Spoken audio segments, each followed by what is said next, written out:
Hey, I'm Kate. My story ain't like the ones you're used to.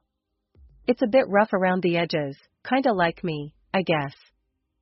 See, I was 5 when my dad decided he'd had enough. Just up and left one day. My mom, Clara, well, she didn't take it too well. Can't say I blame her, but I sure as hell got the short end of the stick. Kate, do your damn chores. Clara's voice would cut through the silence of our small, cluttered house like a knife. She had this way of making me feel like I was nothing but a burden. I'm doing them, Mom. I'd shoot back, trying to keep my voice steady. I learned early on that talking back only made things worse, but sometimes I couldn't help myself. She'd just scoff, muttering something about me being just as useless as my dad. That stung. I didn't even remember him that well, but according to Clara, I was a spitting image, a constant, living reminder of the man who left us. Most days, she'd be out, trying to scrape together a life for us, or that's what she claimed. I spent a lot of nights alone, or worse, with her friends who barely tolerated my presence. Keep an eye on Kate, she'd say, as if I was some pet she couldn't be bothered to care for.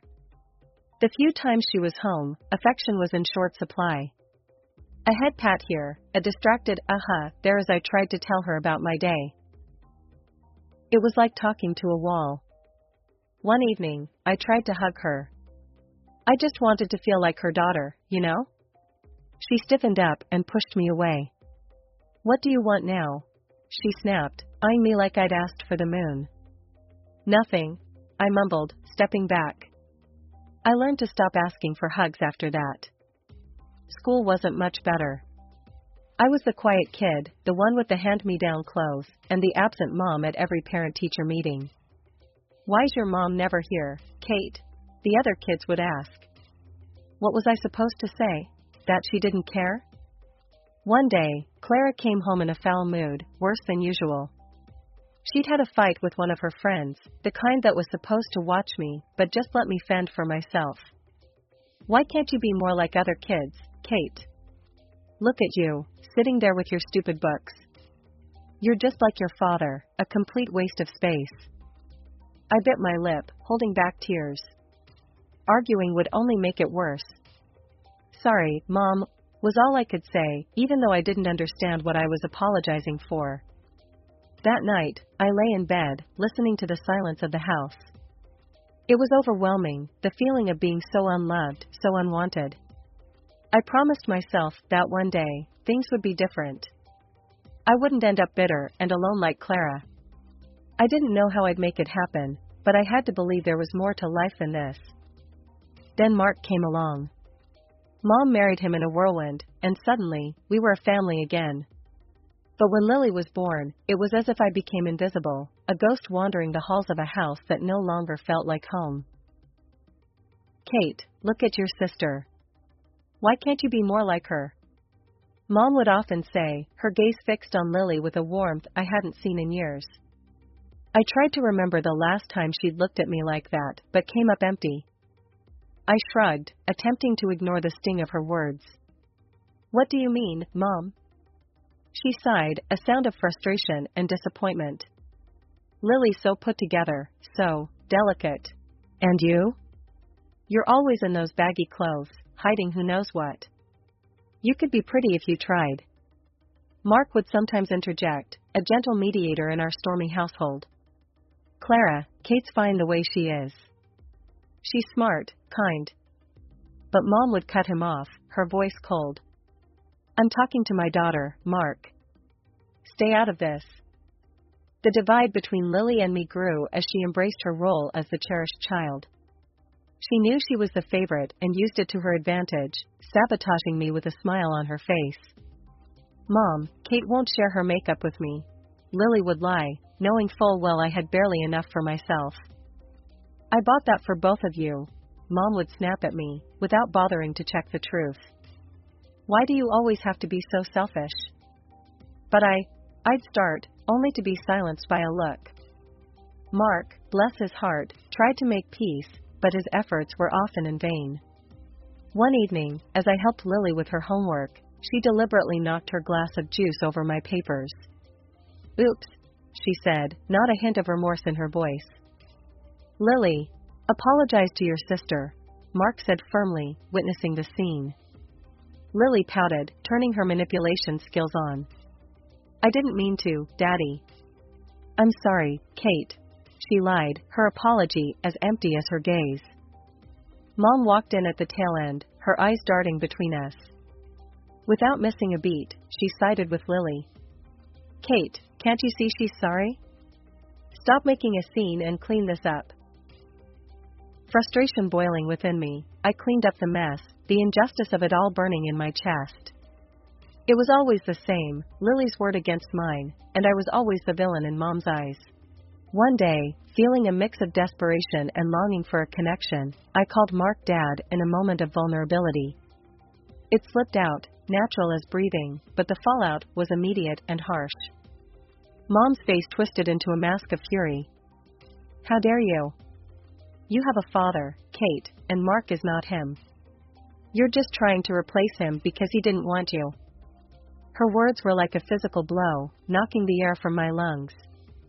Mark looked stricken, caught between his wife and stepdaughter, a silent witness to my humiliation. My voice broke, the hurt too deep for tears. I thought. What? That you could just pretend everything's okay? That you could make us a perfect little family?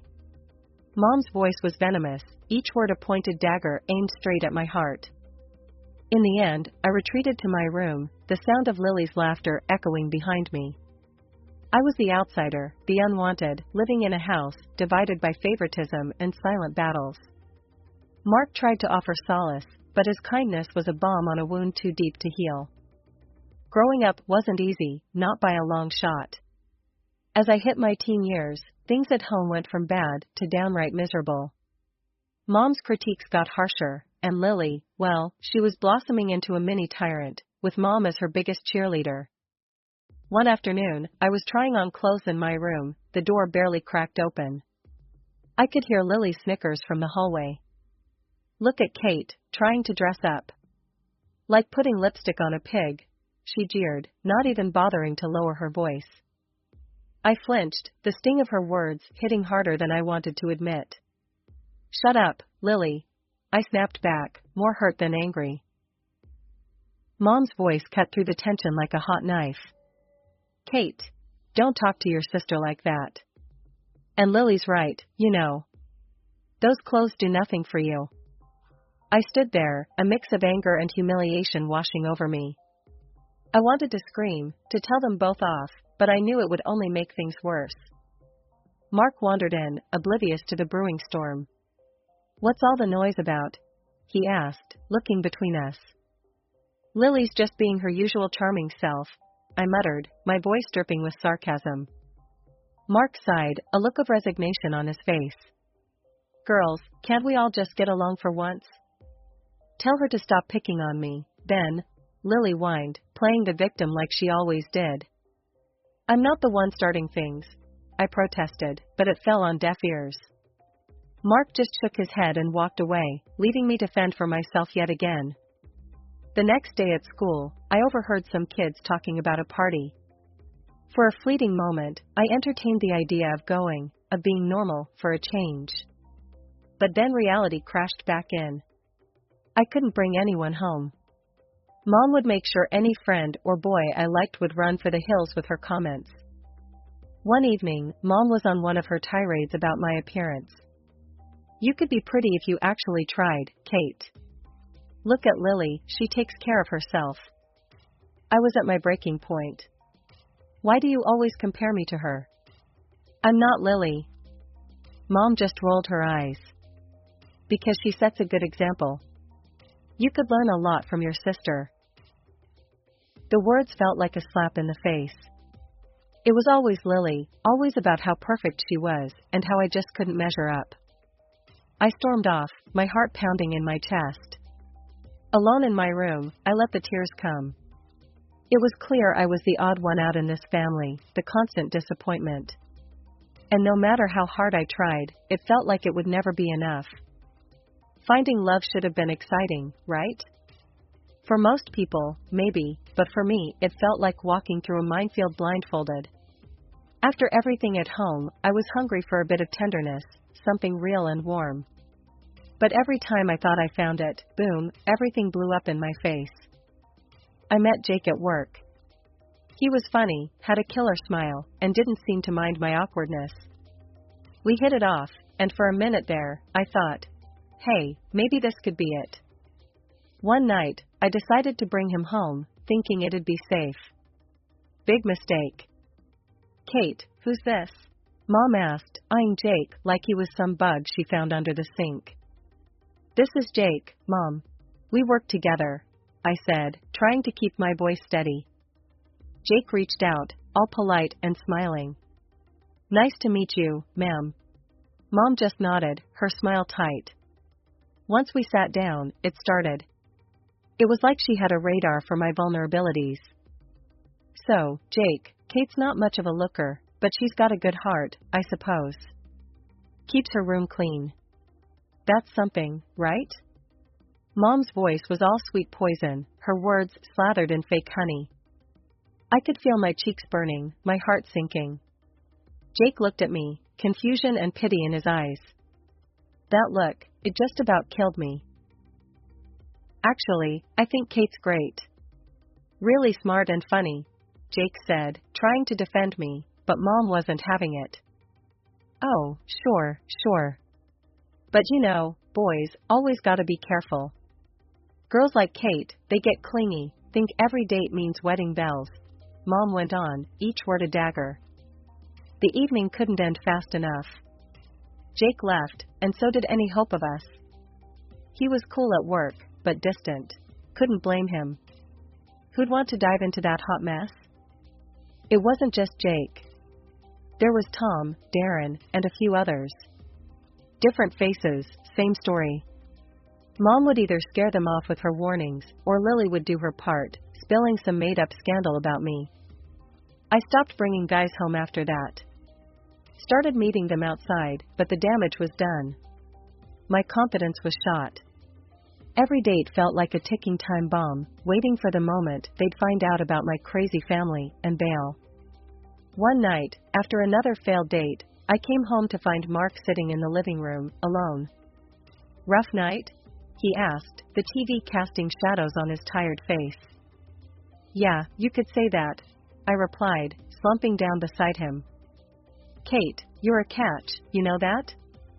Any guy would be lucky to have you, Mark said, sincere as always. I wanted to believe him, really, I did. But belief was a luxury I couldn't afford. Not with Mom and Lily always there, ready to remind me I wasn't enough. Thanks, Mark. Just gotta keep looking, right? I forced a smile, but inside, I was crumbling. Yeah, keep looking. He's out there, Kate. Someone who'll see you for the amazing person you are, Mark encouraged, his optimism a faint light in the darkness.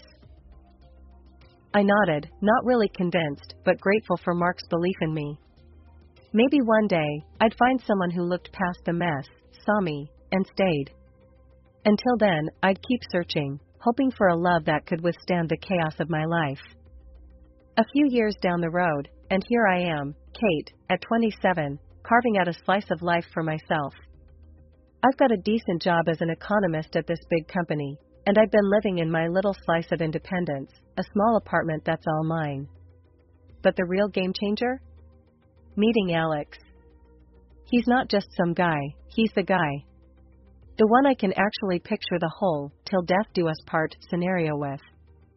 One evening, lounging on my thrift store couch, Alex turned to me, his eyes serious, but kind. Kate, I think it's time we introduce each other to our folks. I mean, if we're serious about this, and I know I am, they should know, right? My stomach did a somersault. Meeting his folks? Sure. My family? That's a whole different ballgame. Alex, you know I'm all in with you, but my family, it's complicated. He took my hand, his thumb brushing against mine. Hey, we all have our brand of crazy at home. How bad can it be? I sighed, spilling the beans about the whole ordeal with Mom and Lily, leaving out no gritty detail. Surprisingly, he didn't bolt. Instead, he squeezed my hand tighter. "We'll face them together," he said, and just like that, I felt a bit braver. So, I bit the bullet and called Mark. Out of everyone, he's been a steady rock in the shifting sands of my family drama. "Mark, I've got news. I'm seeing someone, Alex, and we're engaged." There was a pause, and then, "Kate, that's fantastic. When do we get to meet him?" Mark's enthusiasm was like a warm blanket. He didn't skip a beat, jumping straight to when, not if. I let out a breath I didn't know I was holding. "Soon, Mark. I'm a bit on edge about Mom and Lily." "Don't you worry. I'll smooth things over on this end. Just bring that young man over. It's about time there was some good news around here." Hanging up, I turned to Alex, who'd been watching me with a mix of curiosity and concern. "Well, Mark's on board. Looks like we're doing this." He grinned, pulling me into a hug. "See? Step 1, down. We'll handle the rest just fine." But as the day approached, I couldn't shake off the nerves. Meeting Alex's folks went better than I could have hoped. They were warm, welcoming, everything you'd want in potential in-laws. It gave me a sliver of hope, maybe too much. Now, as I paced the length of my living room, I tried to muster that same hope for the upcoming dinner at my family's house. Alex, ever the optimist, assured me it'd be all right, but deep down, I knew the storm that was brewing. It was going to be a showdown, my past against my future. But with Alex by my side, I felt a tad more courageous. Still, I couldn't help but run through every possible scenario, each ending more dramatic than the last. "Kate, it'll be okay," Alex said, catching me mid-pace and pulling me into his arms. "Whatever happens, we're in it together." The air was thick as Alex, and I approached my mom's house, both of us bracing for what was coming. Little did we know, the evening had a twist in store. "Kate, Alex, finally," Mom greeted us at the door, her usual frostiness replaced by a warmth that felt out of place. As soon as we were settled and introductions were out of the way, the bomb dropped. "So, Alex, Kate tells me you're quite the big shot, director of your company and all," Mom said, her eyes lighting up in a way I hadn't seen in years. Alex, ever humble, just nodded. "Well, I wouldn't say big shot, but yeah, I've worked my way up." That's all it took. Suddenly, Mom was all smiles and praises, hanging on Alex's every word. The transformation was almost comical if it wasn't so painfully obvious. Dinner was served, and the atmosphere had done a complete 180. Mom was laying it on thick, every other sentence aimed at showcasing how wonderful our family was, especially Lily. "Lily's just been accepted into the honors program at school," Mom boasted, shooting a look at Alex as if to say, "See, we're a family of achievers." Lily ate up the attention, adding her own embellishments. "Yeah, I've always been top of my class. I guess it runs in the family." I couldn't help but roll my eyes. Alex gave my hand a squeeze under the table, a silent show of solidarity. Mark, bless him, tried to keep things balanced, mentioning some of my achievements, but Mom steamrolled over him, redirecting the conversation back to Lily and, whenever possible, Alex's impressive career. As the night wore on, Mom's tactics became even more transparent. She was laying the groundwork, trying to cement a bond with Alex, presumably to ensure her place in what she saw as our newfound fortune.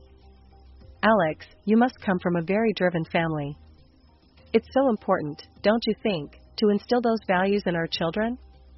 Mom said, her gaze flitting between Alex and Lily. Alex, to his credit, handled it with grace. "Absolutely. Hard work and integrity go a long way," he replied, deliberately including me in the conversation with a look. As we made our excuses to leave, Mom was all but hanging off Alex, insisting we visit more often. "You must come for dinner again soon, Alex. It's been such a pleasure," she gushed, practically ignoring me as we said our goodbyes. Once in the car, Alex let out a low whistle. Wow, that was something else. Your mom really knows how to lay it on thick. I sighed, leaning back in my seat. Yeah, sorry about that. She sees what she wants to see. Alex took my hand, giving it a reassuring squeeze. Hey, we're in this together, remember? No amount of schmoozing from your mom can change that. The day after the dinner, I was still reeling from Mom's performance when my phone buzzed. It was Alex, and he sounded weird, like he was trying to stay calm, but was struggling. Kate, you're not gonna believe this. Your mom, she called me. Alex started, his voice tight. I froze. Called you? How did she even get your number? He sighed. Found it on some work documents you left at their place, I guess. But listen, what she said, it's insane. My heart sank. What did she say, Alex? She asked me to leave you. To marry Lily instead. He blurted out, and I could almost hear his disbelief through the phone. I felt like I'd been punched in the gut. She what? The words felt surreal, like we were talking about someone else's life, not ours. Yeah, I know. It's messed up. But Kate, I have an idea. We can expose her, show everyone what she's really like, Alex said, a determined edge to his voice. Fast forward, and I'm sitting in a cafe, wig and sunglasses on, heart pounding as I watch Alex and my mom at a nearby table. The conversation flows, with my mom laying out her absurd proposal like she's negotiating a business deal, unaware of the dictaphone hidden in Alex's jacket. As the meeting wraps up, my mom leaves the cafe, all smiles and confidence. I watch her go, shaking my head. This was a woman I no longer recognized, a stranger wearing my mother's face. Alex joined me, his face a mix of concern and anger. You okay, Kate? I looked up at him, my decision clear. Yeah, I'm okay. Let's go home. We have a wedding to plan. The day had come for truths to be laid bare, for masks to fall off, revealing the raw reality underneath. I walked into my parents' house, not as the Kate they thought they could manipulate, but as someone who had seen through their deceit. As I stepped in, my mom greeted me with a smug smile, one that made my stomach churn. Well, look who decided to show up. Too bad Alex won't be joining us anymore, right? He's chosen Lily over you. She gloated, her voice dripping with false pity. Mark, standing beside her, looked confused, his eyes shifting between Mom, Lily, and me. What's going on here? He asked, his voice heavy with concern. I didn't respond immediately. Instead, I locked eyes with Alex, who had followed me in. We shared a silent nod, a mutual agreement that it was time to end this charade. Actually, Mom, Alex is here, I said, stepping aside to reveal him. Mom's face faltered, her confidence slipping for a moment, before she masked it with indifference. The room was heavy with anticipation as Alex hit play on the recorder. My heart was racing, knowing the weight of what was about to be heard. As my mother's voice filled the room, you could feel the atmosphere shift. I never loved Kate. Her voice echoed, each word a dagger. And Mark, I married him for his money, nothing more. The recording stopped, but its impact lingered, heavy and suffocating. The silence that followed was broken only by the sound of my stepfather's voice, strained and full of hurt. I can't believe this. Mark finally spoke, his voice barely above a whisper, but carrying a storm of emotions. His gaze shifted from the recorder to my mother, seeking some denial, some sign of remorse. But there was none. Mark stood up, his decision clear in his hardened gaze. That's it. I'm done. I want a divorce, he declared, his voice stronger now, resolved. You need to leave the house. The fallout was immediate. Accusations flew, tears were shed, and the fabric of our family was irreparably torn. My mother and Lily, united in their scheme, were now facing the consequences of their actions, isolated by their own greed and deceit. As for me, standing there amidst the chaos, I felt a strange sense of peace.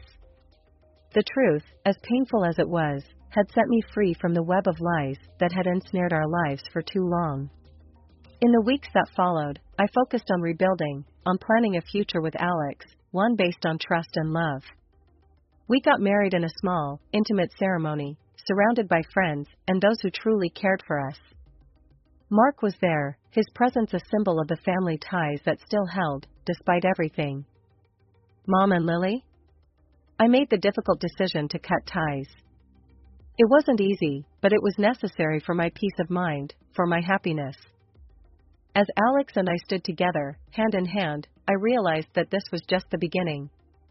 A new chapter, free from the shadows of the past, ready to face whatever came our way, together.